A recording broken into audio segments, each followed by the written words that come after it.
Hello and welcome to Center Ice Cardcast, your one-stop podcast shop for all things hockey cards. My name is Eric Andrews, also known in the hobby as Hammerhawks, and I'm joined by my co-host and fellow hobbyist Aaron Goldstein, better known throughout the hobby as Crease Collector. So after having Kendall on the show in the last episode to talk about his absolutely incredible Marc-Andre Fleury collection, we thought it would probably be a good idea to clarify a little bit about what a super collector is, since it's kind of a bit of a subjective term. So, Aaron, do you want to just kick us off by going into a little bit more detail about what it means to be a super collector? Yeah, definitely. I mean, it's kind of a funny term that you hear kicked around the hobby a lot, but I think to me it's definitely an important term that I think we just wanted to kind of defend and kind of define at least, and then just help you guys know, because I know there's a lot of new people to the hobby, so we just wanted to help kind of figure out once and for all, like, what is a super collector. Well, generally it just means that a player collector is actively pursuing pretty much every card of that player. Like, obviously that goal is in itself just kind of impossible, but I mean, like, just having that, I guess, just goal is just, I think, important, and it definitely defines a super collector as opposed to like a regular collector where they might collect just a handful of cards. A super collector of a given player just kind of wants to get everything and everything of that particular player. And yeah, it just really means that kind of next level when you talk about a player collector or a super collector versus a regular player collector. So it's definitely, they want everything. Yeah, I think that's kind of an important aspect of that is that you're striving to have every single card possible. Or, some people might say, okay, I'm going to go after everything except one of ones, or, not include printing plates or whatever you want to call it. But the intention is that you're trying to get basically every card of that player, depending on, what you're actually pursuing. So, for us, that means, Jonas Enroth for Aaron, Nicholas Jalmerson, Jacob Slavin, Ryan Dzingel for me, and those are kind of our super collections. Whereas, for me, I've kind of been picking up cards here and there of someone like an Adam Boquist. Well, I would not consider myself to be an Adam Boquist super collector, because I'm just purely picking up cards that I like of his. I'm not picking up every single rookie and every single insert and every single parallel and all that. It's just, I like the look of that card, I'm going to grab it. No doubt. I mean, like, same thing with me. Like, I also collect Ed Belfour, Martin Brodeur, Marc-Andre Fleury, Carey Price. Like, those are my other kind of side collections. But I mean, yeah, I wouldn't consider myself a super collector of those guys. It's more just like, oh, like, I visually like that piece, or I have an attachment to that set, so I want to get the Brodeur from that set, or the Fleury, or whatever it is. So definitely some nice pieces in my collection for sure. And especially with the rise of Marc-Andre Fleury in the last couple of years, some of those pieces have gained that monetary value that is quite impressive. I mean, I wouldn't consider myself, I mean, value aside, to be a super collector of any of those guys. No chance at all. I mean, especially with Kendall's collection we saw last week, and his Fleury collection is just insane. That would be a true super collection. I've always, although it's so hard to define, I've always kind of just, for me at least, if I view someone's collection, and it's not even about the parameters around it, it's just more, if I view someone's collection and there's that automatic, like, wow, like, then like, you're viewing something that's really special, and I think people have been collecting for a number of years who kind of know the ins and outs of whether it be the time period of collecting that guy when his value was at its peak, or maybe collecting a certain set that has, a lot more eyes on it, and then it garners a lot more value. And seeing a collection that has kind of all those components and all those key cards, like a Young Guns, for example, or High Gloss, and seeing a guy who has the low end stuff, but also those high end cards, having all of that, it just kind of blows you away. It's like, wow, he has that and that. It just kind of, it's like next level stuff. And we've also seen this with set collectors or team collectors. Like, this term super collector can definitely apply to those guys too. It's kind of more uncommon because it's just a lot harder to, like, collect, say, a master set or a team collector. It's just a lot more, it's harder to do because usually there's a lot more competition, or with a team collector, there's just straight up more cards. You're trying to collect a team that has, decades and decades and decades of cards. It's just a lot harder to do. I've definitely seen some team collectors that are just into the thousands and thousands or tens of thousands of cards of their team. And it's very, very impressive, but it's something you don't see as often, but definitely applicable for sure. Yeah. We kind of already touched on this already just in our notes here, but yeah, just someone who's looking for, say, the low end promotional stuff like the Tim Hortons cards, but also they're collecting just the high end stuff as well, like things from the cup and things like that. And then another big thing for us is when calling someone, whether it be another collector or even yourself, a super collector, is someone who's already kind of established in the card collecting game. Someone who's already been in the thick of it for a number of years is also another important point to make. If you're just someone who's going to start up a collection of a player tomorrow, while one day you do hope to be at a certain level, we feel like it's important that you've already kind of been in that hunt for a couple of years before you have kind of earned that, I guess, title of being like a super collector. So yeah, like someone who's on year number 5 or 6 is much more likely to be, I guess, crowned like a super collector versus someone who, has been collecting a player for, a day and a half or something like that. So yeah, like some of the I guess points that we want to kind of like, they're not rules per se, but it's something that we kind of have kind of pulled together here. So a super collector is genuinely someone who is collecting a player who's been in the NHL for at least about 2-3 years.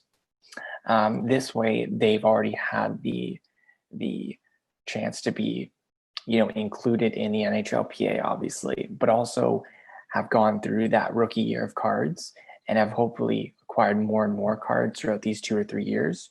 So you're left with not only their rookie year cards, the flavor of the month cards, but also you're left with, the sophomore season cards, but also just having like, year 2, 3, 4, 5 or something like that. Because we feel like in today's hobby, that gun for that key rookie card or two is awesome. And you definitely see a lot of collectors kind of striving to be that collector of that guy, like when he's popular and things like that. But we noticed that it kind of dies down during his sophomore year or something like that. So as far as a super collector for a certain player, like we want to see that collector strive to get those key rookie cards, which is very important, but also kind of transition into their next season and the season after that in order to kind of show that longevity and show that passion over a couple of years, not when they're just, the next big thing or something like that. Yeah, I think that's a really important point with this too, is kind of that longevity factor of it. 2 guys that Aaron and I collect that we don't really talk a whole lot about at all, really. I've mentioned mine, but I don't think Aaron's ever mentioned his on the show. Aaron collects a guy named Mike Mole, who was a goalie for the Islanders about 12 years ago. And I collect Derek Whitmore, who played a couple games for the Sabres about 9 years ago at this point. And we both have extremely complete collections of those players, but they were only in the league for such a short period of time and had relatively, very few cards made of them. So, I don't think that it's really appropriate to necessarily call us super collectors of those players. Even though we, I think it's probably safe to say have, undisputably the best collections of those 2 players. It's just kind of a different distinguishment, between, oh, you have a really complete and impressive collection, of this guy versus, oh, this is an established player in the league. He's been playing for 5 years. He's won a Stanley Cup, and you have almost all of his cards. That's completely different territory, really, when you think about it. And in our case with Mike Mole and Derek Whitmore, there's kind of a personal reason why we collect, cards of those guys. We have that personal attachment to those players, whereas 99.9% of the people in the hobby, if you said Mike Mole, they would say, Who's that? Like, Yeah, what? exactly. Like literally have no clue that that's even a guy that played hockey. So there's kind of a bit of a distinguishment there. With our collections of those guys, they are extremely complete and impressive collections in their own right, but they're just not really, in that super collection type of territory, if that makes sense. Oh, 100%. And for those who are listening, I just want to like get a poll going. If you've heard of Mike Mole, just definitely give us a shout on social media. I just want to just for me, I just want to see who has actually heard of him or anything like that in the hobby. So for those who don't know, Mike was my goalie coach about 10 years ago now. So yeah, definitely a really cool guy. And so as a card collector, I found out that he had some cards, and I was just like, you know what, like the card collector in me is like, you know what, if this person has a couple cards in them, I'm definitely going to go and seek them out. So I definitely have the most, I guess, complete collection of his out there, but it's not really saying much. He doesn't really have that much cards, but then you don't collect your cousin. Yeah, that's true. That's true. No, I know it's definitely a different scenario for that, but we'll see what happens. We'll see. I just don't want to sink the money into that. Yeah, no, I mean, I think those are really good points there, Eric, for sure. I mean, it's definitely a different league of its own for sure. Collecting those players who have been in the NHL for 2 seconds versus those guys who've been in the NHL for a couple of years. It's definitely a different ball game for sure. And also there's the competition factor as well. Like if you collect a guy who's been in the NHL for 3-4 years, no doubt he's going to have that competition factor as well that sees you fighting with a couple collectors for their cards. And then I think at the end of the day, it makes your collection kind of stand out more because you had to, do so much more and search that much harder to find and to acquire your collection. Yeah. And I think also with that, if you've been collecting a guy for a couple years, there's kind of like that. Well, if you use social media or use card forums or something like that, people kind of know that you're that guy to go to for that particular player. Like if I wasn't using forums or social media or something, it's a different story. But for those collectors who do, and you see a card that like a low number card or like a key rookie card or something, that, oh, like I know that Eric would need that card or something like that. So that collector is kind of almost like in a weird way, kind of associated like with that player. And so I think if you get to that level where people start to kind of point you in directions of cards that you think that you could need for your collection, I think that's saying something to like you're kind of known as that guy to go to. And I think that's really important. And it doesn't happen in a day. It could take a couple of years of you kind of following that player over the course of their career. So yeah, it's definitely a different ball game for sure. Like I said off the top of the show, like I also collect Brodeur and Marc-Andre Fleury, but no one is ever going to mention me in the same breath as those big cards of those players because I'm not known for that collection. I'm known more for my Jonas Enroth collection. So people are going to, it happened a couple of days ago, actually, people are going to seek out this card for me and help me acquire them. Whereas, for Marc-Andre Fleury, they're not going to go to me. They're going to go to Kendall because he's known in the hobby for that magnificent collection. So it's definitely a different level for sure. And I guess you got to have that, notoriety to go along with it. And the final big point, especially in today's kind of landscape, with money being on the forefront of everything right now and grading and things like that, and the investment angle to it, which for some, I guess, old school collectors like myself, see the importance of it for sure. But also, like I feel like there's so much more to the hobby than just that monetary value. Although every card has a certain value attached to it, whether it's a base card or some crazy patch autograph or something.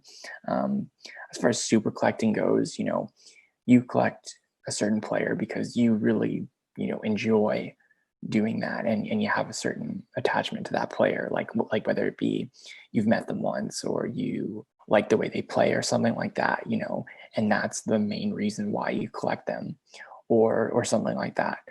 It's not about the money.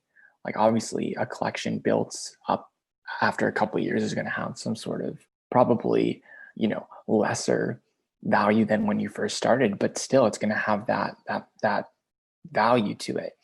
And so some people I think today start collecting a certain player. And it's kind of sad because you hear about someone collecting this big star or like a semi-star or something like that, and they're already talking about how, their player collection is kind of like an investment.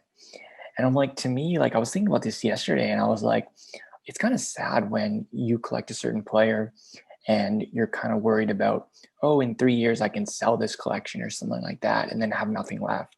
I'm like, for me, like for a lot of my cards, for like 99% of my cards, like I'm collecting them because I want to keep them. Like obviously, you might see some cards jump up over time and maybe you might sell one or two of them if you really need to and then maybe buy them back later. But for me, like a player collection is meant to be kept and meant to be enjoyed. And I think if you're in this hobby or into collecting a certain player because of their monetary value, long term, I think you're going to be very disappointed because a lot of players do not pan out the way you think, or just not really enjoy the collection. Because if you're going to collect the player throughout the rookie year where their value is at the most highest, what are you going to do in year 2 or year 3, or even, in the long term? Like if they become a veteran player, you might, if you're in it for the value, you might not find that you enjoy collecting this player once the value kind of drops off, which it will after that first season. So I think if you really are like a super collector, I think you collect no matter the value, whether your cards, drop off a cliff or they increase in value. Like in my Flurry collection, for example, like I have two, I guess, angles to this. In my Flurry collection, I started collecting him, I think in 2014 or 2015, and his value was not like it was today.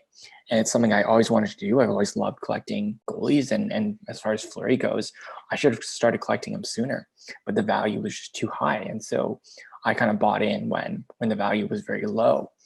And, I was able to pick up some key cards like his Future Watch, some, Team Canada autographs, a rookie auto out of 100, and also his Young Guns for, I think, a Kevin Bieksa SBX jersey auto, like a straight up trade. It was just ridiculous how low Fleury's value was at the time. And obviously right now, if you go to sell that now, a couple cards that I just mentioned, you're probably looking at around, $1,000 for a couple of those cards.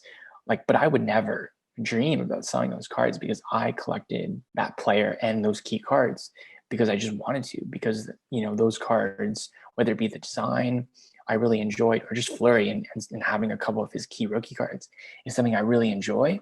And it wasn't about the value, and it still isn't about the value, although it did significantly rise. It's not about that for me. Whereas my Jonas Enroth collection, I've been collecting his cards for about 10 years now. And his value, of course, like a lot of players out there, like as soon as you buy these cards, if you were going to sell them for a good half of them, probably even more, you wouldn't get the value you paid because it just, the market isn't there for these types of players. But for me, like I collect these cards because I genuinely enjoy them. And so the value is just, it's a very low point for me. It's not what it's about. It's just about collecting these players and yeah. So I think if you want to establish yourself as a super collector, just pick a player that you really enjoy watching or you have a certain connection with, because that is the kind of player that you're going to be able to collect through that rookie year hype, but also in the years that follow, because I feel like that's very important, no matter the value, which probably will drop off eventually, but you just got to stick it out and just collect for the love of that player or that card. Yeah, 100%. I mean, in our notes, I just wrote down, it is not about the money. Like you collect the cards because you want to own all of the cards of, Jonas Enroth or Nicholas Hjalmarsson or whoever it might be. Is anyone going to pay as much for Nicholas Hjalmarsson cards as I do? Probably not. Is anyone going to pay as much for Jonas Enroth cards as Aaron? That probably is actually a little bit more likely, but there's very few people that would. Well, people do collect him. Like there are collectors out there. Like obviously you are going to have that competition, but yeah, it's very unlikely. But I think Eric, I wasn't sure if you're going to plan to mention this, but you actually did run up the market on a particular player. Still to this day, that can be seen on eBay and stuff like that. So I'm not sure if you want to touch on that, but it's kind of a funny story. Yeah, absolutely. I'd be happy to.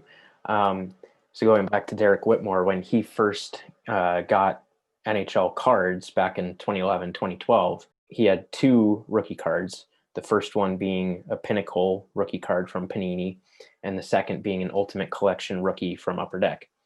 And I'll just be brutally honest, I could not care less what Beckett has to say about the values of cards. But I know at least back, when the cards first came out, that Derek's rookie cards in those two sets were both listed in the price guide because I had pretty much bought every single copy that I saw of those cards. And in some cases, that made the prices rise because you had team collectors and set collectors also going for those cards.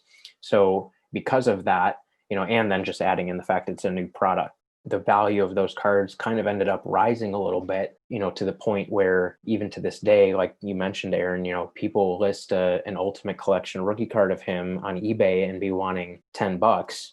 Well, the only person that ever paid that much for them was me, and that was 8 years ago. And now I don't even know how many of them I have. Like I haven't gone through them and actually counted them in a while.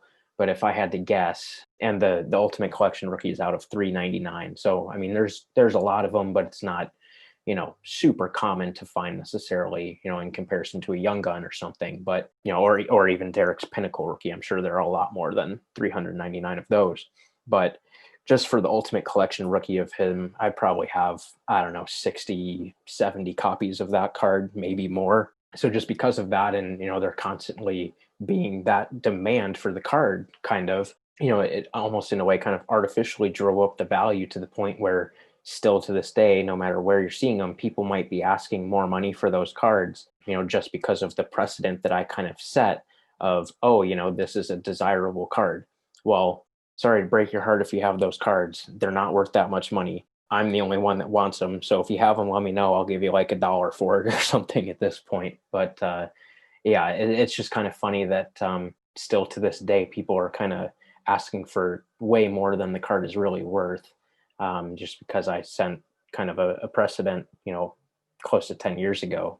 Yeah, and especially when you think about it, I mean, the Ultimate Collection rookie, okay, it's serial numbered, it's a relatively high-end product, okay, whatever. But a Pinnacle rookie, I mean, that's pretty much as cheap as it gets. I mean, I guess it's better than a Panini Score Hot Rookies card, but not by a whole lot. So, the fact that still to this day, some people are asking $5, $6, $7, $8, for a Pinnacle rookie of him, I kind of just laugh whenever I see it. And, the Pinnacle rookie is the same way. I probably have just as many of those as I do the Ultimate Collection rookie, maybe even more. I'm not sure. I actually, kind of funny enough, I literally got one in the mail today. Actually, saw one on Blowout earlier this week and worked out a deal for it for I think $1 or something. So yeah, so that kind of explains and answers that question for you, Aaron.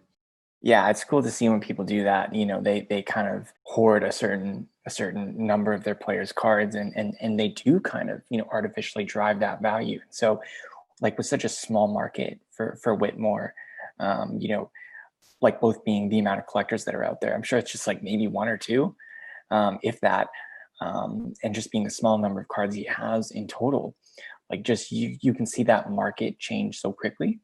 And so it's really cool when you see one collector do it. So definitely very impressive. But of course, like you do that because you enjoy having this player's collection, and because he doesn't have that many cards, you do need to pick up some duplicates. And yeah, it's cool to see the market change on that. But clearly, it's not about the investment for you; it's just about having those cards. And so it's very cool to see.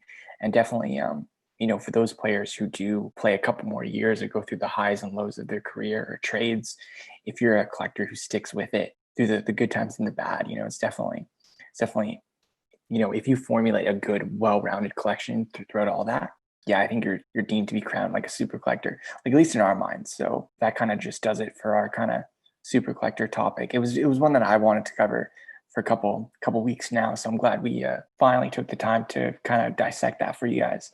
And now for our next segment here, we just wanted to quickly, obviously with 2020 being such a big year for cards, like both with our collections, but also just the industry of cards. We just wanted to kind of have our 2020 year in review for you guys, like just to kind of end off the year on a high note and just get ready for 2021, which I'm sure will be awesome for the podcast. Obviously, for those who don't know, we started this podcast in the spring 2020. And so 2021 will be kind of the first go around, the first calendar year for us. So it's been really good so far. A lot of listeners, a lot of downloads. So hoping to keep that up. And we definitely have some guests planned for 2021. So also some great talks. So without further ado, we're just going to get down to our 2020 year in review. Yeah, absolutely. And kind of like you mentioned there, Aaron, we just wanted to share, our kind of best pickups of the year, because this year has been a really good year hobby-wise for both of us. We've both been able to pick up some huge cards for our collection, so we just wanted to share that with you guys, because some of these things, you guys have heard about on the podcast in prior episodes, and some of these will not be any surprise to you, but there are some cards as well that either we just for whatever reason didn't mention on the show, or maybe, we got them before we even started the podcast. I know that's the case for a few of these things. So we just wanted to do a little rundown on our top 10 pickups of the year. So we'll start with Aaron doing your number 10 pickup of 2020, and then I'll do my number 10, and then we'll just alternate back and forth working up our lists. And just to give you guys a heads up, if you're listening to this on a podcast platform, we would encourage you to jump over to YouTube, at least for this part of the episode, because we will be adding scans of each of these cards mentioned to the YouTube video version of the podcast. So yeah, maybe just pause it where you're at and pick it up on YouTube so you can see exactly what we're talking about. But yeah, Aaron, kick us off with your number 10 edition of 2020. No doubt. Definitely head over to YouTube for that. So my top 10 is kind of in no particular order. Like all these cards are kind of number one in their own right. But like my top 10 pickups are going to start with the 2018 President's Choice one of a kind, one of one of Jonas Enroth. Big surprise there.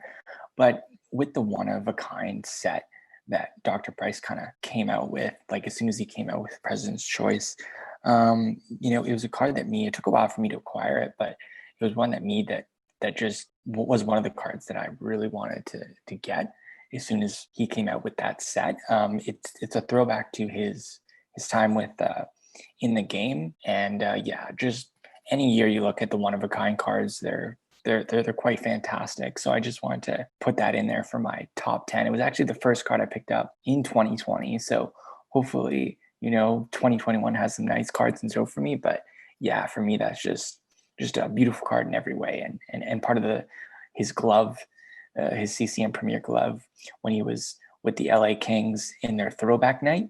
So he had a throwback setup kind of created for those jerseys. So I actually photo matched it actually. So it's quite a cool glove piece, and it's always cool when you can photo match a piece of memorabilia with your cards. Absolutely, yeah, super cool card and definitely unique too. And I think Dr. Price even mentioned it when he was on the show the first time. I think he did, yeah. That he kind of picked up that glove of Enroth, knowing, like there are people that collect him, and specifically you. So the fact that you were able to acquire that card is pretty cool. And definitely cool that you're able to finally find it. Whatever, a year and a half later or so after it came out. So definitely a good way to start your year and start your list.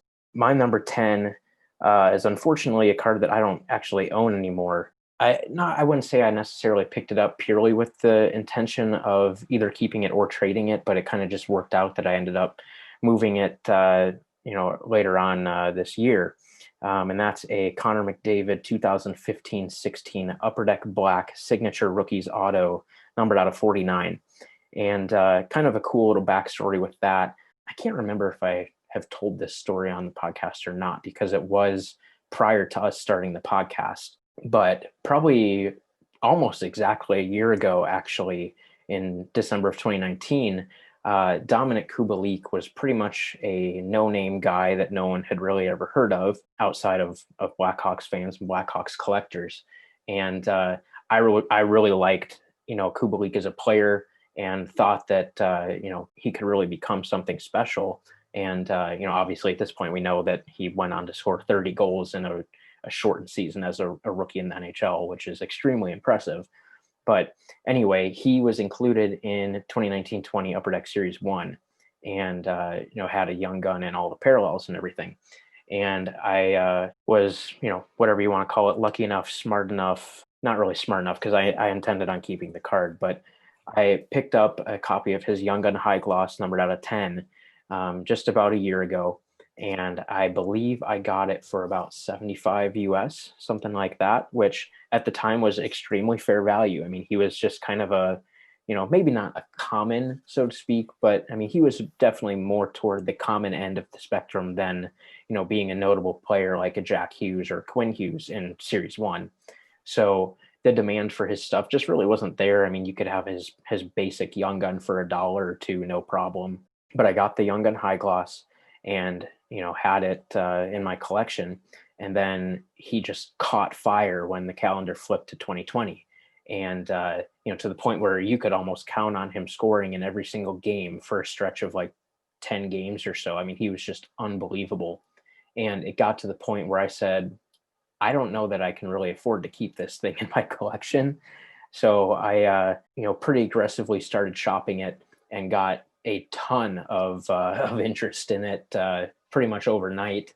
Looking back on it, it was obviously a great trade, but was able to get that McDavid rookie year autograph card and some cash on top of that. I think it was the McDavid and 100 US for the Kubalik. So obviously, I paid $75 for it. So I made my money back and then some, and then got a rookie year McDavid autograph for free, essentially. So definitely pretty memorable trade in the hobby this year and just in general. But yeah, that card ended up getting sold a few months ago, and is now in the hands of someone that definitely is really appreciating it and enjoying it. So glad I was able to find a good home for it. But definitely a super nice card, extremely nice looking card. Yeah, definitely a cool start to my year. I think that was definitely one of the first bigger cards that I got in 2020. Yeah, definitely a huge card for sure. And it's always funny, hearing the stories behind, the wheeling and dealing of cards and how we acquire certain cards. It's not always an eBay pickup. It's always, either that or just some crazy deal that goes down. So definitely a memorable deal for sure that landed the McDavid. So my number 9 is probably for a lot of players or player collectors, like maybe their top pick. But for me, it's settled in at number 9. I have no order to these. I just sort of just put them down, and that's how they're going to go. So my number 9 pickup is the 2009-10 SB Game Use Rookies Gold Spectrum parallel of Jonas Enroth, and is a 1 of 1. Eric, I know you're kind of jealous of this pickup just because it's definitely a parallel that I think is undervalued as far as like the rookie year cards go, but also just is very sought after for those player collectors who know like what this card is, or know the parallels associated with those SB Game Use rookies. But yeah, it's a card I actually picked up again fairly early in 2020. I picked it up off a former Jonas Enroth collector, and yeah, his collection. For those who don't know, Craig in the hobby, Craig S. I forget his last name, but yeah, he's definitely a big collector, and yeah, he owned probably the best Enroth collection I've ever seen about 10 years ago. He more focused on his rookie year cards, and he had just about everything. So there's still a couple cards that he might have, but a couple years ago we started making deals here and there for his former amazing collection, and so this card was one that he kind of stumbled upon that he had, and yeah, we made a deal for a very fair deal, and yeah, it's a card that I've been looking to pick up for quite a while, and yeah, it's just a really beautiful parallel, and yeah, I mean, for those rookie card collectors, I still feel like SB Game Used is still undervalued in the hobby, but yeah, those parallel cards are just beautiful. You pick it any year you want, and the parallels at a 10 or even the 101s are just amazing looking cards. So yeah, to date, it's probably my favorite, I guess, true 1 of 1 in my collection. Yeah, it's awesome. So I'm glad that I picked that one up in 2020. Yeah, like you mentioned, extremely jealous about that. Nicholas Hjalmarsson obviously was in the 2008-09 set for SP Game Used, and his back then they were called the Platinum Spectrum, and that one of one of Jalmerson is the only rookie year card of his that I do not have. I've never seen it, never heard anything about it. I'm sure it's out there somewhere. Might be in a box. You never know. It could be. It could be. But yeah, that's at this point unquestionably my number one Jalmerson want. Really, probably are pretty much always has been. But yeah, it's they're amazing cards and amazing parallels, like you mentioned. Those SP game used rookies from that era were just really nice looking cards. Really, even going back to 0506 with Crosby. Oh, they were great. I thought that design was nice. I like the 07, 08 ones. I really, really like the 08, 09 ones. Oh, I know. They were great. I think those are some of the very best looking cards ever made, honestly. The 08, 09 SP Game used authentic rookies. I'm still looking for the one of one for Mike Moll, actually, because they shared the same rookie year. So I'm still looking for the spectrum for that year too. So as far as the 08, 09 versions, yeah, no, I have a few myself, and yeah, that year was really gorgeous. Yes. So yeah, when you got that Enroth one of one earlier this year, I was like, oh man, like that's it's a big awesome. card. It's a big card. Yeah, absolutely. And super cool that you were able to find it all these years later for sure. Moving on to my number 9. Nothing, no big backstory for this one, so I'll just keep it quick. But it's a Nick Jalmerson, Christian Dvorak, Alex Galchenyuk, 2018-19, the Cup Trios green button one of one card. Obviously, another really sweet Jalmerson one of one for my collection, as well as my first ever button card. So just a cool pickup, and I was really happy to be able to find it and acquire it fairly shortly after release. I think 18-19 Cup came out in October, November of 2019. So, and that was one I think I got maybe in the spring or something like that. So it was, I was able to find it fairly quickly. At this point, the quad button one of one with Jalmerson is the only Cup card from 18-19 that I do not have of his, and I haven't seen it or know of it being pulled or anything, so we'll see. But yeah, definitely a really nice card, and the buttons are just really cool to have. I like I said, I'd never had one before, and being able to own one and just hold them in your hands, they're pretty sweet cards. So definitely was glad to pick up that one. Yeah, those button cards are awesome. Like I've never owned one, but even across different sports, like I know in baseball, like button cards are extremely sought after. So I'm not sure how long they've been around in baseball, but for hockey, they're fairly new. And for those who've owned ones, like I've just heard amazing things about those cards, and I believe they're all from the Fight Strap. So yeah, just awesome cards, and yeah, who knows if I'll own one day, but yeah, no doubt they're big cards for sure. And then for my number 8 pickup, this pickup is pretty odd because for those who don't know, because Enroth moved to the KHL, I've been adding a couple KHL cards to my collection. So for those listening, I'm not sure if you've been exposed to KHL cards before, but they're quite awesome. I've heard about KHL cards for a number of years now, and I've actually acquired quite a few, especially since Enroth did move to play with Dynamo Minsk a couple of years ago. And so for my number 8 pickup, it's the 18-19 Serial KHL exclusive collection, part 2, and it's the 17-18 stick and jersey out of 3. If that title confuses you, you're not alone. It confuses me too. So these cards, these stick and jersey parallels, were actually inserted in the KHL exclusive collection the year previous in 17-18. However, the Enroth card, the Enroth parallel, the stick and jersey parallel, there's a jersey, a stick out of 5, and then a stick and jersey out of 3. So they were released in 2017-18, but the Enroth was actually purposely held back from the product.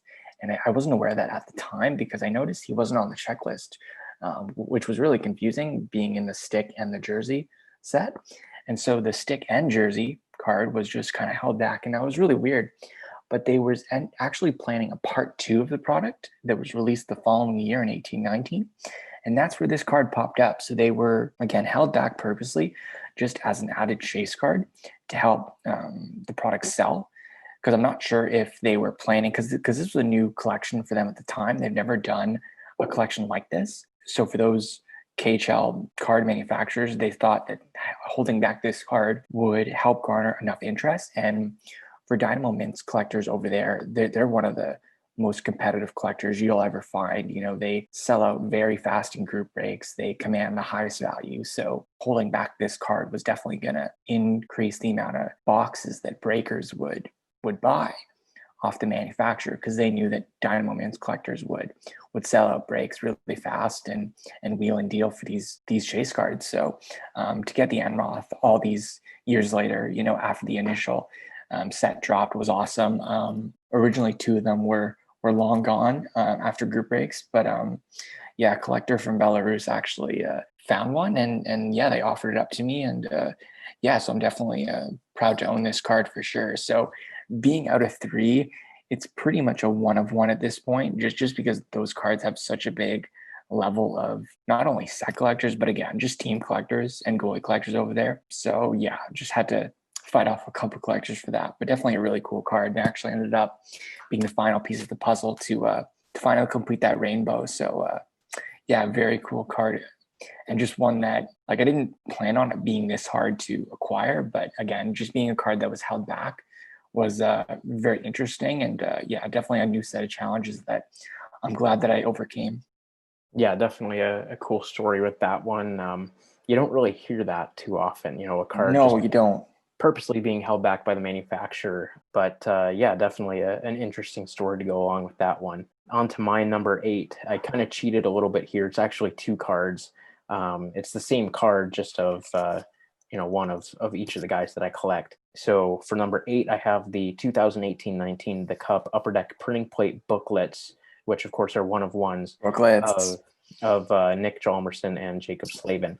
And kind of going back actually to the super collector conversation, you know, some people kind of pick and choose and say, okay, I'm only going to collect pack inserted cards. I'm only going to collect, you know, whatever, or, oh, I'm going to collect everything, and, you know, all that. You know, for me, I don't include printing plates on my player checklists. You know, they're kind of just an oddball type of thing to me. I enjoy picking them up when I can. And, you know, if it makes sense, I will. But I don't go out of my way too much to get printing plates all that often. But for me, the Cup Upper Deck printing plate booklets last year in the Cup were, you know, just cards that I had to have. It's, to my knowledge, in hockey, the first time that a card actually held all 4 of the printing plates from a card. And I just thought that the execution was really, really well done. And, you know, just super cool and unique cards, like I mentioned. So being able to find and acquire both the Jalmerson and Slavin printing plate booklets, you know, was extremely exciting. I have not seen the Ryan Dzingel one yet. So if anyone knows of that one having been pulled or knows where it might be, please let me know, because I'd love to have it. But yeah, they're just super, super, super cool and very well done cards, and extremely happy that I was able to find both of those and land them for my collections. Yeah, those booklet cards are, I think that was the first year they did them. I believe they're back again this year in the Cup. We posted some previews on our Instagram, on Twitter, and things like that. So definitely check those out. But those booklet printing plates are awesome. I mean, I'm not sure how you feel about booklet cards in general, Eric, but for me, I've been kind of like half and half on them until I started to acquire 1 or 2 of them for my collection, and I just love them. I mean, they're hard to display, but as far as that, they're just very well made. And I was actually just thinking as you were talking, if they found a way to, you know, have the printing plate booklet, but also kind of maybe embed, like as soon as you fold it up again, like on the front of the booklet part, if they found a way to like embed like the actual card that it created, I think that would be like next level. Or maybe if they found a way to sign it or something, like, I think that would be cool. Like maybe not for every card, but for cards like base cards, you know, if it was, you know, a UD1 or your UD2 printing plate, and have them just embed a simple base card on the front and maybe have the player autograph it. You know, a cool little buyback there. But also, and then you open it up and then you see the actual 4 printing plates that these plates help create the card on the front. I think that would be, you know, a next level stuff for sure. I mean, obviously hard to create something like that, but definitely something that I think could be done. And we'll see if they do anything like that in the future, because that hasn't been done before. But I know with Panini, they did actually include in 13, 14, I believe it was the only year they did it. They did include in kind of like hot boxes, they did include all four of the printing plates in your box.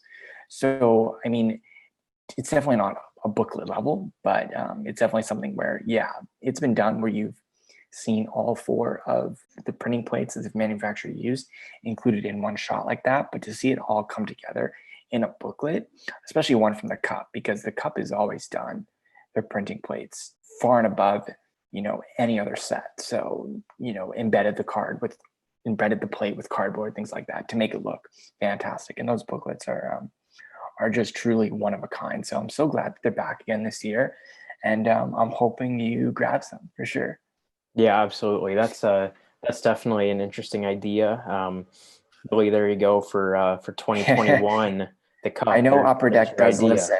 They do listen to this, so Yep. So hopefully that's a good Billy, idea for you guys. yep, Billy, there's your idea for 2021, the cup. They have both last year and then for the cup, which is coming up in a few months here for 1920. They do have some of them are signed. Some guys signed on the plates themselves. Some guys they kind of have like a little cardboard cutout area for the Oh signature, yeah, but some guys didn't really pay attention to that too much. it happens. But yeah, I know some of them were signed last year, and I know again this year, at least some of them will be signed this year as well. So, but yeah, embedding a copy of the original base card, that would definitely be a pretty unique and interesting idea to, like you said, take it to that next level. Yeah, because I know they do have for these booklet cards. Obviously, they do have kind of a face of the card itself, and they have the face on the back, and then of course you open it up. So to have the actual base card actually included, it's not possible for every set because obviously cards do come out thick. But yeah, for some cards like a series one or series two, I think that's definitely possible. And to include the autograph on there, I think would be awesome ideas. And then have the COA on the back would be nice. But yeah, like just a complete book, having a front page, I guess you could say a back cover, and of course the pages in between being the printing plates. Definitely a cool idea, but who knows? We'll see what happens. Going down to my next pick, number 7, I think we're at, is just definitely another card from 0910, but just a simple RPA of Enroth. That patch variation from the Buffalo Slug jerseys is one that I've seen probably about 20 or less copies over the years. So definitely a big card for me as far as the patch variations go. Yeah, I find that interesting that it's not super common, but you'll see, on a card that there are pieces from multiple jerseys being used, but oftentimes it kind of seems like it's fairly evenly split. So the fact Usually that 50-50, I find. yeah, so the fact that, you know, and like you said, you've seen 20-ish of them. That doesn't mean that there aren't more than that. But even if you say out of the 249 that there's no more than 50 of them, that's only, what, 20% of the print run being used on that one kind. And, if there are only 20 or 25, then, you're bumping that down to 10%. So, it is interesting that they are substantially more scarce than the old school I forget what Buffalo they were called, jerseys. the buffalo Yeah, the head. black ones. Yeah, the red and black ones. Mhm. That they use those for the majority of them. So definitely cool. And I know that you had been looking for one of those slug patch ones for quite a while, and you were lucky enough to finally grab one this year. For my number 7, this is kind of just picking one card out of a big acquisition, but as a lot of you know, I'm putting together a master collection of all of the 2003-04 hobby base sets, including all of the rookies and short prints and all that. No parallels, no inserts, just the base sets. But some of those sets have some extremely tough cards, and one that as soon as I started the project, I knew was going to give me a lot of troubles was the Be a Player Ultimate Memorabilia set. There are, I believe, 90, it's either 80, 89 or 90. It might actually be 89 for whatever reason, but of the base autographs, and those are numbered out of 135. And then there's close to 40 rookie autos numbered out of 100. And, those are tough enough on their own. From such a high-end product like that, all these years later, it can be really hard to find cards like that. But then Dr. Price took it one step further in that product and included what's called the limited autos. And those are all of, superstar players at the time, Hall of Famers, retired legends. And those are all numbered out of just 19. And I knew, like I said, that was going to be extremely difficult to do. But I was lucky enough to come in contact with a collector on Hobby Insider. I think his handle is TML Fan 42 because he used to collect and still does collect Kyle Wellwood, most commonly known as playing for the Leafs. And he made a pretty aggressive attempt at putting that set together, and finally kind of gave up on it, and knew that I was the right person for those cards. So fortunately, that it worked out that I was able to acquire all of the cards that I needed from him for that set, and most notably being the Maurice Richard cut autograph in that set, which is just a super cool card and kind of an iconic card from that year and just in the hobby in general. Obviously at this point there are a lot more Richard cut autograph cards nowadays, over the last 15 years, but at that point in time, seeing Maurice Richard autograph cards was not very common. So, I would say that's probably a top 5 card out of all of 2003-04 for my project. So being able to land, a number of cards from that limited auto set out of 19 was extremely, extremely helpful for my project. But specifically being able to get that Maurice Richard card was definitely a huge weight off my shoulders for sure.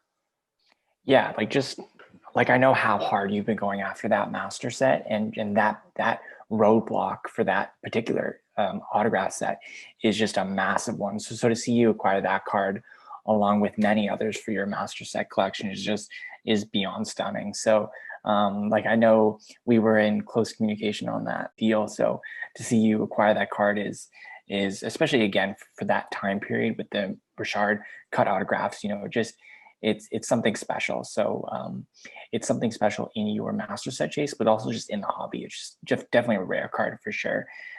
Just moving on, as far as rare cards go, to my number 6 pickup it's kind of kicking it old school, shall we say. It's my very first pre-war hockey card, just a legendary pickup from the C55 tobacco set. And for those who don't know kind of the backstory on these, I wrote just a quick blog post on my website. So if you want to check that out, just kind of a history of the NHL cards and how they kind of came to be. And the C55 is definitely a set above the rest for sure. So I definitely knew that I wanted to create just a vintage goalie collection. And so this card from the C55 set, the Percy Lessois, was definitely one that hit a bunch of targets for me for sure, as far as this collection and how it's going to go from here on out. So to pick up my very first pre-war card is awesome. So definitely something that I love. I love just looking at it, just the history behind it, just amazing. So it's almost 110 years old now. So just an amazing piece of hockey and hockey card history. So definitely a huge pickup for me. Eric, I know you love the C55s, but yeah, it's not quite as good as yours, but it's definitely something special. Yeah, absolutely. I was really glad to hear that you finally landed a C55. Like you said, just the history behind them is so cool. And, I really don't think that people understand how rare they actually are. They're pretty rare. Back in the spring, I was kind of running some numbers through my head, basing it off of the George Vezina rookie card from the C55 set. That you have. I am lucky enough to own a copy of it, yes. Extremely low grade, bad condition, but I do own one. Doesn't matter. But I was kind of, back around the time when Aaron, was considering picking up a C55 card. I kind of started thinking, how many are there of these cards? And, if you kind of look at, okay, someone like George Vezina, a lot of those cards are graded. There are plenty that are raw, no doubt. But, I would say that at this point, a good number of those cards have been graded. Even if you're, fairly conservative and let's say only half have been graded, and of course it really is tough to even come to a number like that because, how many are just sitting in an attic. You don't really know. Exactly. You don't really know, especially these pre-war cards. You have no idea. Right. How many have been destroyed in the time since? There's no way of really knowing. But just if you kind of look at, graded card numbers and things of that sort and kind of, say, okay, then, put it in the context of this was a promotional set inserted in packs of cigarettes. This was not, a mainstream huge thing like how Upper Deck Series 1 is now, where there's literally hundreds of thousands of boxes being produced every year. And it was a small set. What is it, 45 cards in the set, if I remember correctly? Something like that. And I believe they were only released in Canada. Yes, they were only in Canada. I mean, they were shipped, I'm sure, different places, but primarily it was just a Canadian release. Yes, exactly. So, you're looking at the fact that it was a promotional set done really at that time. There were other sports cards kind of being done, but they were all being done in that promotional type of way that they were inserted as a bonus in other products. And, so you just kind of take that in consideration, combine that with, kind of the graded population, and you can kind of come to a figure that, okay, these are really a lot more rare than people probably realize they are.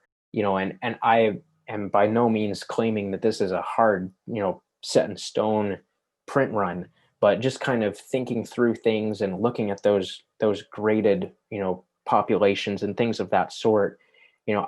I would say it's probably, the print run of those C55 cards, for each card is probably somewhere in the 500, 750 range. I think that's pretty realistic.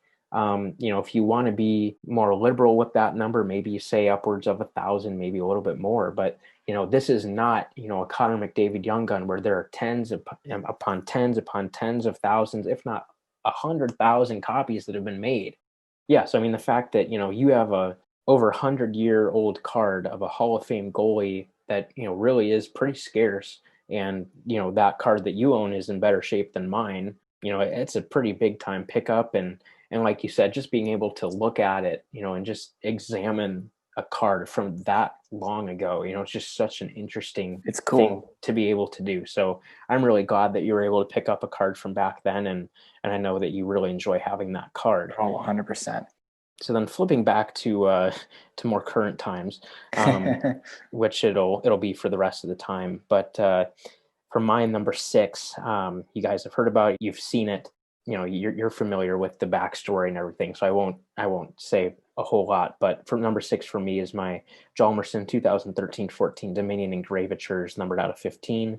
Which, like I said, was kind of my attainable Hjalmarsson white whale for the longest time. So just finally being able to cross that off was a huge one for me. Definitely a big card. I know how long you've wanted that one, and it's kind of funny how things work out. The day after you acquired that one, another one popped up for sale. So obviously, an extreme higher price, but still, nevertheless, you just never know when those white whale cards kind of will be acquired. So definitely, really super happy for you that you were able to pick that one up. For those who are interested, also, we actually have a white whale episode. I believe it was number 6, episode 6 of the podcast was our white whale episode. So definitely check that out for sure. We definitely talk about white whales, and it's cool to see you acquire one during the podcast. So definitely very cool. And my number 5 for you guys is another KHL card from, again, the KHL exclusive collection of 17-18. And this was actually the Game Use stick set, but it's a little bit different. It's actually the promo card variation, and one that I picked up this year, but I didn't even know that this card actually existed. So it's been around for about 2 years or so. And yeah, I had no clue it existed. Someone on a Russian card forum actually just messaged me and said, I have a card that you might like. What's your email? And at first I said, you know what, I have pretty much over 90% of his pack inserted stuff, what else could he have? And so, I gave him my email and all that. And then this card kind of popped up in my email, and I had no idea these promo cards existed. I know they release as redemptions a couple of promo sets. And so I have those on the long list, but this variation from this set, I had no idea existed. And apparently these promotional cards from the Game Use stick set was actually, they were player given. And so what that means is that these cards were actually given to the player on the card from Surreal, which is the card manufacturer. So these cards were actually given to Jonas Enroth himself. I believe from the backstory that I was given, only 10 of these exist, and they were all given to the player. And this fan actually knew Jonas Enroth over there. He's a big fan of Dynamo Minsk. And so he actually got to know Jonas very well over there. And actually, Enroth gave him one of these cards and said, the manufacturer gave me them. There's only 10. And that's how much they gave me. And so, they gave him one. And definitely a really cool card. And so he hung on to this card for a year or two. And I guess he figured that, giving this card a better home would be appreciative. And it definitely was. And so he sent me a picture of this card. And I'm super glad that he was able to offer this up for me. And so to have this card alongside the original stick set out of 10 is awesome. So I know there were 10, but who knows how many of these cards will actually get on the secondary market. This is probably the only one. And so I'm glad that it was able to make it into my collection. I've only heard of one card.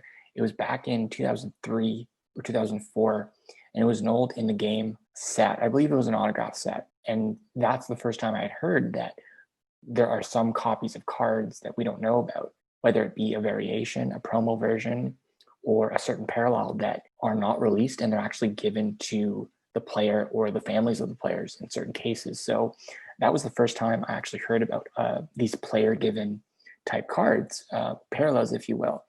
And so I always thought they were very cool. And obviously you don't hear about them at all because they're not released. So who knows how many are out there, but to get a player given, promo card, especially in the KHL is really cool. So definitely something you don't hear about often. And I didn't even know they existed, but it's always fun to see and fun to even, own, these types of cards that were never supposed to be released on the secondary market. So beyond thrilled to have that. And definitely probably the only card I'm ever going to get with this sort of, story behind it, but definitely really cool to get, a player given card. Yeah, absolutely cool that you own a card that Jonas himself used to own. So yeah, definitely not something that happens every day. That instance you were referencing earlier, I think was 2001 Signature Series. I believe Tim, that can be found on various forums, the Marty Turco Super Collector. Yep. He has a Turco player given card from 2001 Signature Series. Those are cool. I think he got one from Marty Turco's dad. Yes. I think it was, I think on the back of the card they said player, actually. Just on the back, just player. And I think it was like a gray parallel, and the original pack inserted ones were like the silvers. And so they looked similar, but not quite. And there's definitely a reason why for that. So who knows how many of these cards are around from various sets over the years. And so that was the first time I actually heard of one. And so to get one for my own collection, albeit a different set completely, is still super cool. Absolutely. No question about that, for sure. For my number 5, I'm pretty sure I've talked about this one on the show. So again, I'll keep it pretty quick, but it's the 2015-16 The Cup Black Auto 1/1 of Jacob Slavin. After years of it having been sitting in an unopened tin, it was opened up earlier this summer. I think late May is when it was pulled, and popped up on eBay, grabbed it real quick, and definitely one of the highlights of my Slavin collection without a doubt. Yeah, those black autographs are incredible. Just for those people who do super collect a player, like those key cards from the Cup, especially during their rookie year, are just so sought after for any player collector. And so to get yours, this far after the release is just amazing that it even popped up. I was saying to you at the time that being from 15-16, who knows how many of these are in unopened boxes or unopened cases, because of course that is the McDavid year. And no doubt there is a bunch of people sitting on a bunch of boxes just because of that McDavid factor. So a bunch of our cards that we want from that set are still sitting in boxes, like purposely just sitting there. And so just like I was kind of wondering if he'll ever acquire that card or if he'll even see one. And so of course you picking that up is just phenomenal, just amazing. Like just the card, like being the Cup Black Auto out of 1, but just having it from that iconic set of that McDavid year is that added coolness factor. So yeah, just a huge moment for your collection. And for my number 4 is the three-headed Swedish monster autograph card. It's from 0910 OP3 Premier, Premier signings triple of Henrik Lundqvist, Jonas Enroth, and Jonas Gustafsson, both three big names for the Swedish goalies there. So definitely it was a bigger card at the time.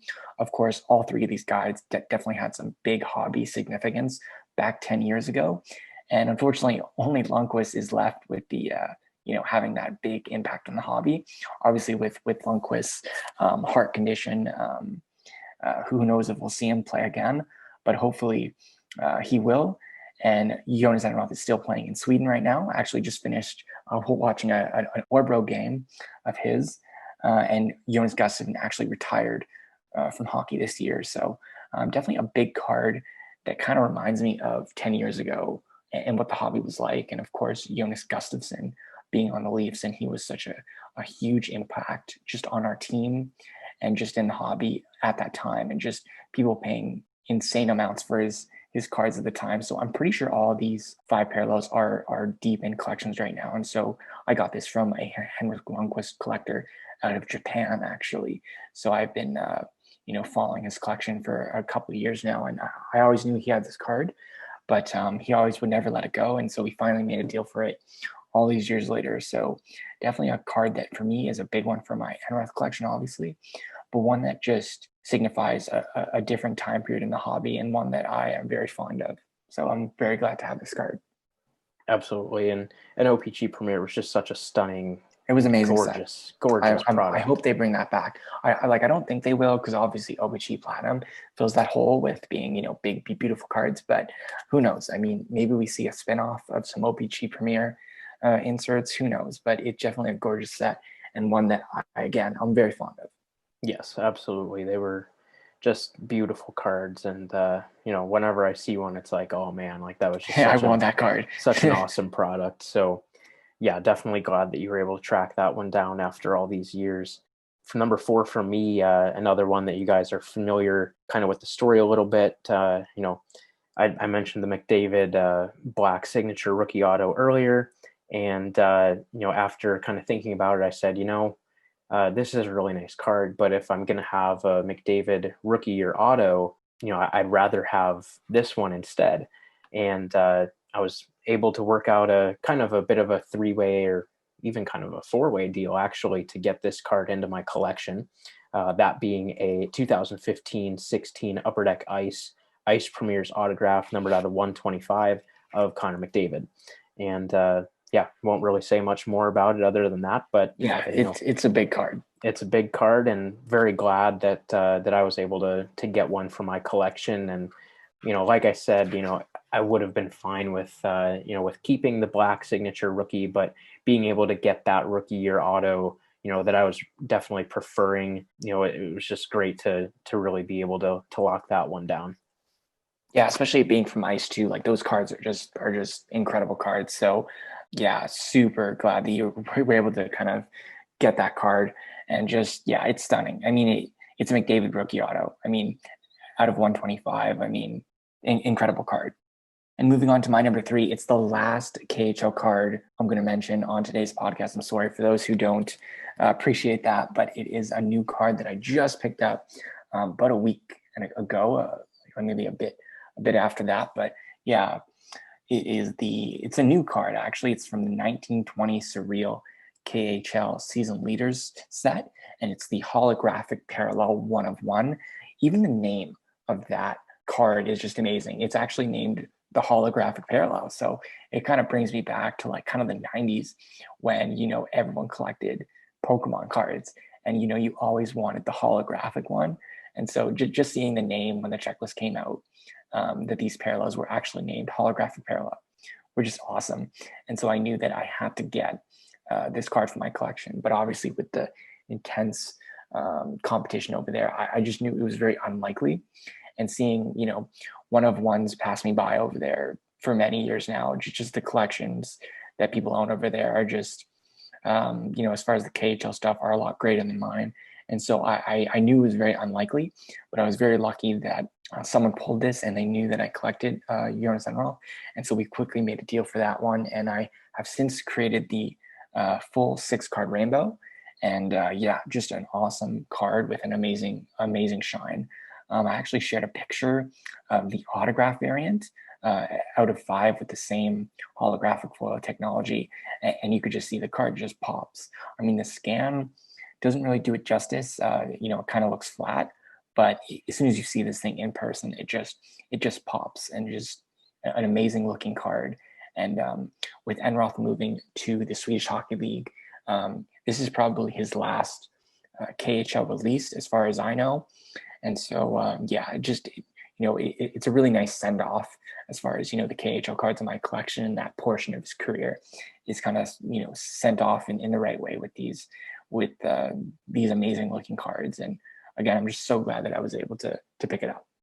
Yeah, absolutely. Definitely a very cool looking card. Even though there's nothing, no autograph, no memorabilia, nothing like that. It's just a really well done card, and it just looks so, so nice. And obviously being a 1 of 1 is just kind of the cherry on top. So, very deserving of that number 3 spot for you. Moving on to my number 3, I'm actually not really sure if I've talked about this card on the podcast. I might have, but I don't recall ever talking about it. And that's because I acquired it prior to us starting the podcast. And that being a George Vezina Leaf in the game superlative jumbo numbers, numbered out of 3. And it features a piece of Vezina's skate.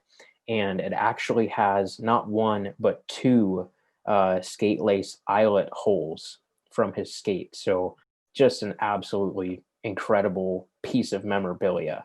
There are, a lot of Vezina skate pieces out there, but to have not 1 but 2 skate eyelet pieces is just an unbelievable piece of history. And I was able to acquire that via trade earlier this year. I think it was back in February. So just to own a piece of hockey history like that, and just at that point, it was without a doubt one of my best and coolest cards, and still is. So definitely a highlight for my collection and a highlight of 2020 without a doubt. Yeah, those eyelet pieces are incredible. Just on any kind of vintage memorabilia, like as soon as you're looking at certain, like whether it be skate pieces or jersey pieces, whatever, or stick pieces, like just having a skate eyelet, it's so recognizable and just amazing that you were able to pick that one up. And obviously, with the President's Choice Vezina collection dropping very soon, we're going to be featuring that on the podcast as well with Dr. Brian Price. So just we'll save more for that podcast, but definitely an amazing piece for sure for your collection. And yeah, I'm sure one of a few Vezina cards soon coming to your collection for sure. Yes. Yeah.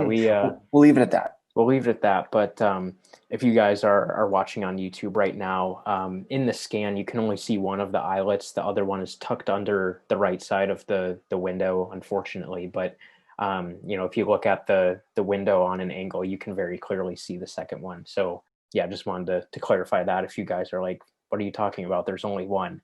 Well, yeah, if you're looking at it straight on, you can only see the one. But trust me, there are 2 of them there for sure. Yeah, definitely a big piece of memorabilia for sure. Going down to my next pick is the 2010-2011 In the Game Between the Pipes Masked Men Gold out of 10.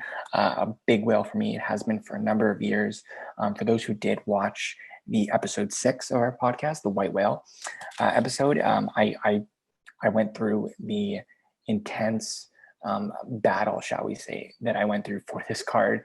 And yeah, just an incredible looking card, and one that I didn't think I'd ever have. I mean, like, I hate being dramatic, but there are some cards that for some reason or another we think that either they're gone for good or we just might never come across them. But this was a card that for me, I never thought I would own, and I'm so glad that I was able to pick that one up in February of 2020. Absolutely, yeah, very much a white whale for you, and for you being Golden able to whale, pick it up. actually. Yeah, true, the golden whale. Very, very true. Yeah, just awesome that you were able to land that thing after all these years. I mean, that's kind of been the theme for a lot of your pickups this year, actually. But this one specifically, I know is extremely meaningful for you to finally reel this one in. So very glad that you were able to do that. Yeah, no, for sure. For 2020, I guess that is the theme for 2020. Like, I remember going in, just this whole year has been crazy, but as far as cards, I didn't think it'd be that big of a year for me. as far as the cards go. I didn't know what releases, I get into or anything like that, or what cards would come up. But yeah, it's been a lot better than expected. Yes, same for me as well.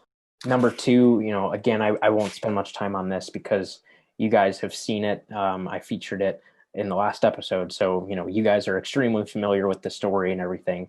It's my Nicholas Chalmerson 2019-20 Arizona Coyotes Kachina style alternate game worn jersey that was worn leading right up until the stoppage because of COVID-19. So, finally landed that Chalmerson game worn jersey for my collection. Still need a Blackhawks one, but getting that Kachina style was, definitely something that I wanted to add to my Chalmerson collection, and kind of just the right place at the right time kind of opportunity that presented itself, and was lucky enough to land that one for my collection.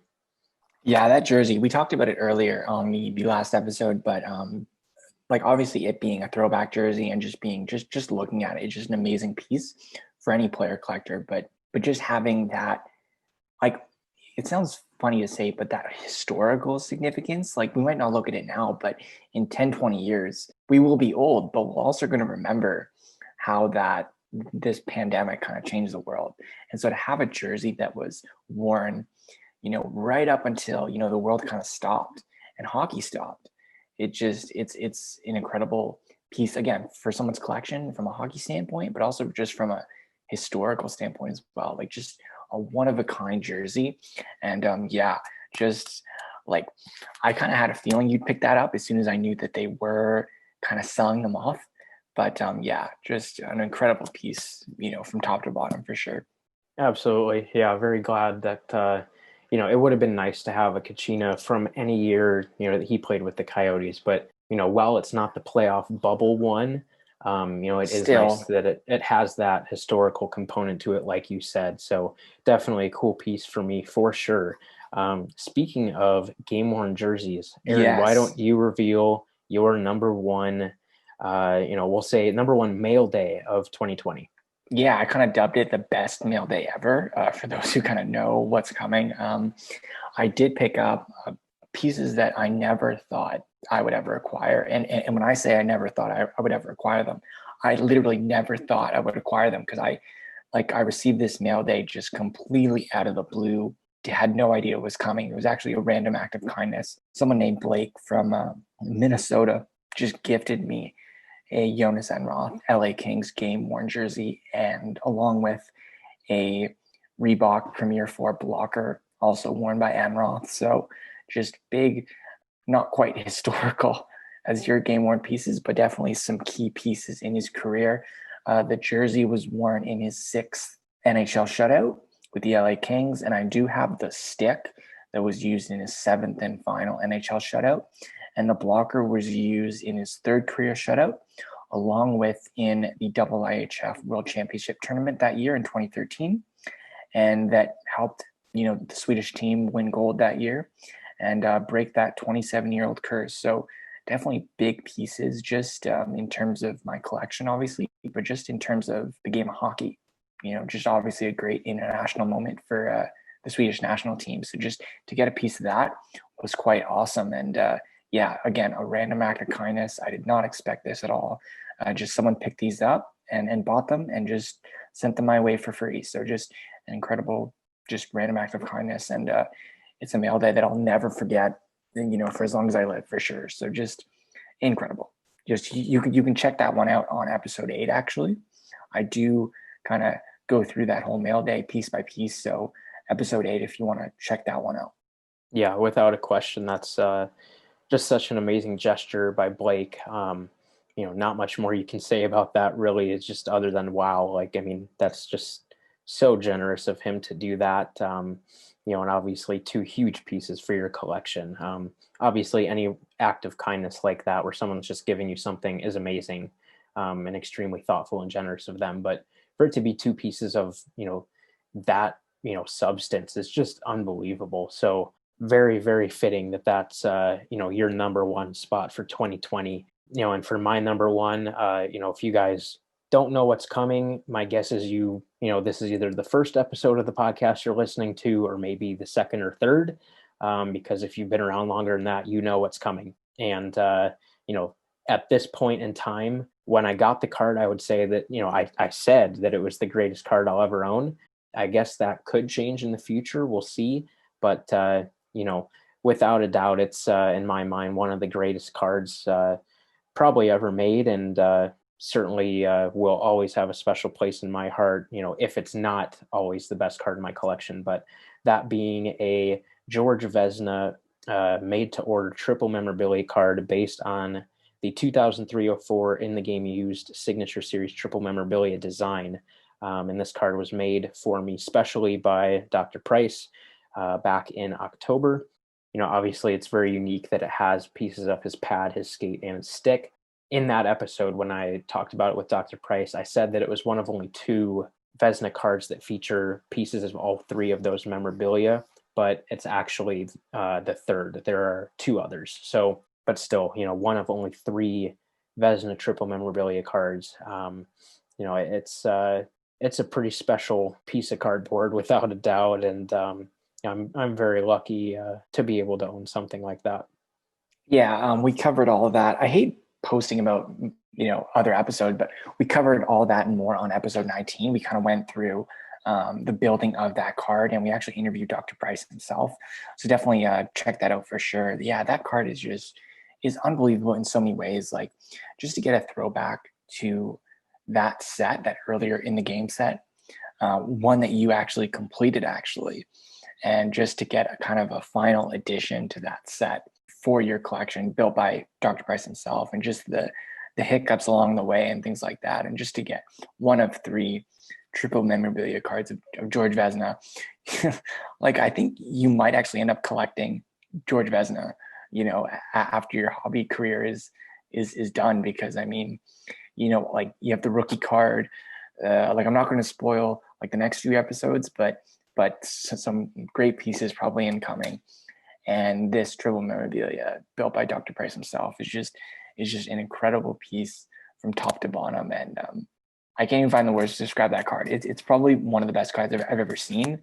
Like, just the fact that it was built for you, the fact that you collected the set, and just the card itself, it's just unbelievable in every way. So definitely a fitting way to end 2020 and to bring in the new year for sure.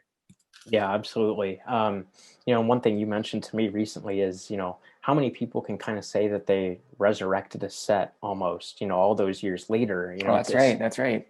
It's just not something you see too often. And it was obviously my intention to have it done in that design. But what I didn't know at the time, even though it definitely makes sense, is Dr. Price is actually using that same design, that I had my Vezina done in. It, again, like I said, it's based on that original design from 16 years ago. But obviously with Dr. Price owning President's Choice now instead of in the game, there were some slight tweaks that had to be done, with the branding of the card, as well as naming it made to order triple memorabilia instead of just the original triple memorabilia name. But with that, in the time since, he's actually put together a pretty extensive checklist of, cards using, again, that exact same design as my Vezina, a President's Choice made to order triple memorabilia card. And he's started to produce those cards, and some of them have already been sold to player collectors. I know there's a Marc-Andre Fleury that's making its way to its proper home. So I'm sure we'll see that in the somewhat near future once Kendall receives that from Dr. Price. But the checklist that he's put together for this, kind of second wave of the set all these years later is just absolutely breathtaking. And I'm sure that we'll see quite a few of those cards, on his Shopify store for President's Choice, once the calendar flips to January. So I would really encourage you guys, to at least check those cards out just to see them, because they'll be incredible pieces without a doubt. And there are some huge names that he put on the checklist, some of which were featured in the original set 16 years ago. That's not super common. That's not the case for most of them. But there are a few guys that were featured in that original set that he has included again this time around. But the overwhelming majority of them are players that were not in that original set, many of which are, legends of the game. I mean, I know well, I won't even mention any names because I know some of them have been pre-sold at this point. But yeah, it'll be really awesome to see, those cards once they're finished being produced. And like I said, check out Dr. Price's Shopify store to see those probably in the next few weeks. It's kind of what it sounds like the timeline is going to be for those. So yeah, that's just wrapping up 2020 for us. Obviously, if it wasn't apparent, it was a fantastic year for us, for our collections. Just to end this episode off, we just want to know what your favorite additions have been in 2020, and maybe some of your hobby goals and resolutions going into 2021. Yep, so that'll do it for episode 23, and obviously wraps up 2020 for the podcast. Definitely want to thank you guys so much for all the support you've given us this year. Really glad that you guys are enjoying it. The numbers definitely show that. So very grateful for the great support that you guys have given us this year. And, like Aaron mentioned earlier in the show, we have some pretty good goals and, things lined up for the show in 2021. There's some more big names that we want to have on the show, and get those lined up and get those going. And also some big time box breaks will be coming up in the, somewhat near future. For those of you guys that have not heard of the Vezina collection that Dr. Price is producing, would strongly encourage you to check that out. He's posted about it in a number of Facebook groups and on Hobby Insider as well. So do yourselves a favor, and at the very least, go check that out if you haven't heard about it. It's an extremely special product. In my opinion, this is going to be the best hockey card product literally ever made, because this stuff is going to be just flat out epic. So stay tuned for that. We're hoping to do at least one box of that for the show. And, like Aaron mentioned, we'll have Dr. Price on for that as well to just give some insight into the product and be there for the live break too. So that's really, extremely exciting that we'll be able to do that. And I still have my case of 2021 Leaf in the Game used already ordered. So that'll be coming probably sometime in February is what it's looking like at this point. So yeah, there'll be some big time box breaks coming early and often in 2021. So stay tuned for those, and some other big guests that we have coming in the hopper, and whether that just be hobby figures or other collectors. There are some people that you guys will definitely want to hear from. So yep, that'll wrap it up for episode 23 and 2020. Again, thank you from both Aaron and myself for the support that you guys have given us this year. We're very happy that the show has been doing as well as it has been. So please be sure to follow us on social media. We can be found on Facebook, Instagram, and YouTube at Center Ice Cardcast, and on Twitter at Center Ice CC. Please also be sure to subscribe to the show on your podcast platform of choice to make sure you never miss a future episode. Until next time on Center Ice Cardcast, keep collecting those hockey cards.